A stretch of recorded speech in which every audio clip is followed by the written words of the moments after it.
কোনো মা বোন সন্তান জন্ম দিলেই হাজির হয় হিজলা। হাজির হয়েই দাবি করেন মোটা অঙ্কের টাকা।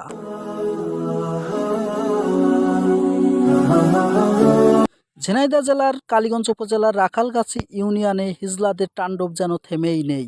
কোনো মা বোন সন্তান জন্ম দিলেই হাজির হয় হিজলা। হাজির হয়েই দাবি করেন মোটা অঙ্কের টাকা। তাদের চাহিদা অনুযায়ী টাকা দিতে অস্বীকৃতি জানালে শুরু হয় ভয়, ভীতি ও বিভিন্ন ধরনের খারাপ ব্যবহার। হিজলাদের টাকা দিতেই হবে এমন কোনো আইন বাংলাদেশের সংবিধানে নাই।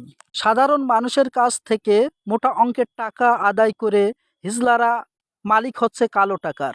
এলাকায় এসে তারা সম্মানিত মানুষদের ও অসম্মানিত করতেও দ্বিধাবোধ করেন না। যেখানে একজন দিনমজুর প্রতিদিন আয় করেন মাত্র ৩০০ টাকা, সেখানেও হিজলারা দাবি করেন ৫ থেকে ১০,০০০ টাকা।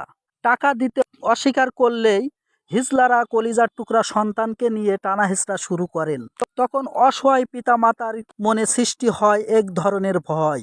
অসহায় পিতামাতা সন্তানের জন্য একটি ভালো শীতের কাপড় ও ঠিক রকম ডাক্তার দেখাতেও পাচ্ছে না, সেই বাড়িতেও তারা জোরপূর্বক টাকা আদায় করছে তাদের চাহিদা অনুযায়ী।